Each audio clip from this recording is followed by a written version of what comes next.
JSON es un formato para el intercambio de datos y que básicamente significa JavaScript Object Notation. JSON describe sintácticamente cómo los datos se pueden utilizar, interpretar e intercambiar entre distintas aplicaciones. Recuerda que en informática las aplicaciones pueden ser servidores a través de hardware, protocolos y clientes. Por lo tanto, JSON en cierta manera es como una interfaz que permite que distintas máquinas compartan información en base a una estructura jerárquica. Es una excelente idea. De hecho, JSON le ha hecho la vida imposible a XML. XML es bastante antiguo, JSON es una tecnología nueva. Y la verdad es que está presente en muchos lenguajes de programación. Tú lo tienes, por ejemplo, en Python, en Ruby, en Perl, en Delphi, en Java, en JavaScript, en C++, en C#, etc. Es una excelente herramienta para poder intercambiar información. A grandes rasgos, JSON funciona de la siguiente manera. JSON utiliza la tupla nombre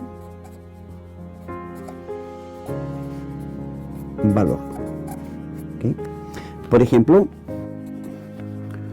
casa sería el nombre, dos puntos, tiene que ir como construcción y viene el dato asociado a casa, por ejemplo, casa amarilla. Entonces, casa es el key, es la clave, el dato principal, su clave, y amarillo es el valor.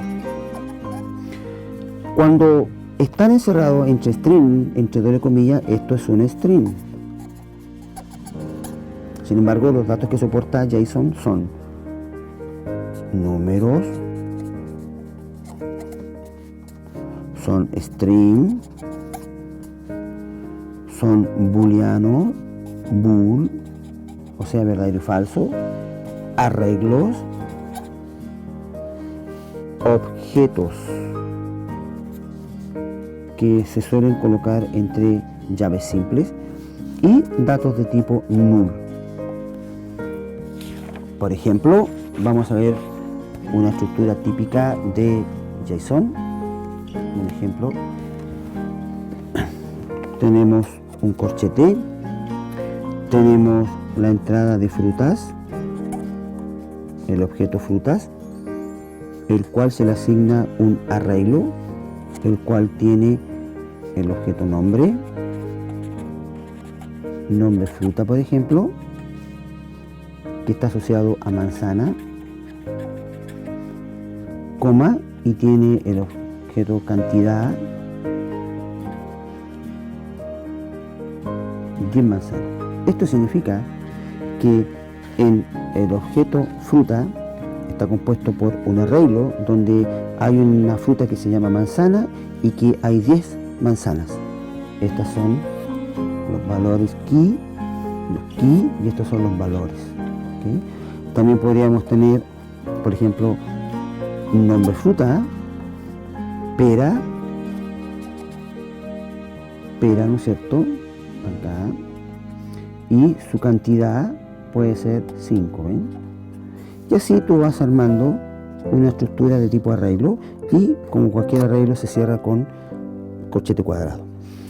Luego tú puedes tener una estructura bastante amplia, pero es jerárquica, estructurada y muy ordenada. Por lo tanto, JSON es una plantilla, si tú quieres, una interfaz que permite que, por ejemplo, Python intercambie información con XML o con algún servidor web usando JSON. En esta actividad, entonces tú deberás investigar qué es JSON, cómo funciona, cuáles son sus características más relevantes y cómo se aplica en algún ejemplo que tú encuentres en internet. Expliquemos un poquito ahora entonces Node.js. Ok, hablemos entonces ahora un poco sobre Node.js. JS porque JavaScript. Node.js es un entorno en tiempo de ejecución multiplataforma de código abierto para la capa de servidor, aunque también puede ser para cliente, basado en el lenguaje de programación Emacs Script. Recuerda que un script es un código ejecutable. Asincrónico significa de que se pueden ejecutar distintos códigos sin considerar el tiempo secuencial. Entrada y salida de datos genéricos en una arquitectura orientada a eventos y basado, esto es lo más importante, basado en un engine, en el motor V8 de Google. ¿Sí? Google le da soporte, ¿no es cierto?, a Node.js. El Node.js es similar a, por ejemplo, a las distintas tecnologías, a Twisted o Tornado, ¿no es cierto? Python tiene un módulo para trabajar en Tornado.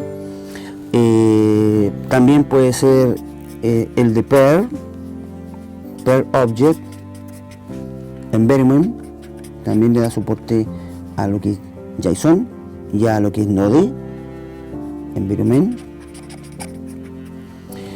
Otras tecnologías como por ejemplo LibEvent o LibVet en lenguaje C. La idea fundamental en Node.js es que tú ejecutas un script en el lado del server o cliente utilizando el motor V8. Node.js es una plataforma muy potente que ayuda a desarrollo web y servicios socket web. En esta actividad tú también tendrás que investigar sobre cómo funciona Node.js, cuáles son sus características más importantes, algún ejemplo que tú puedas encontrar, ¿no es cierto?, y quizás cuáles son sus ventajas y desventajas. Recuerda que Node.js y JSON, en el contexto de la Internet de las cosas y de las web de las cosas, son dos tecnologías que se están utilizando bastante. Para terminar, debes recordar que en esta actividad 2 tú tienes que hacer un trabajo de investigación que también va a estar detallado su rúbrica y los elementos que tienes que desarrollar en la plataforma Educa, donde te va a decir con mucha claridad cuándo tienes que subirlo, en qué momento tienes que subir el documento y cuáles son los puntos que se van a considerar en la revisión de este trabajo. Ok, espero que esta ayuda te haya servido. Son dos actividades muy entretenidas que son las primeras actividades en este curso de plataforma de learning del ramo de microcontroladores, los cuales te van a dar la base y los conocimientos teóricos para enfrentar el siguiente módulo que tiene que ver con la selección del microcontrolador, donde ahí vendrán otras actividades también bastante interesantes, donde tú tendrás la posibilidad de investigar y aprender. Ok.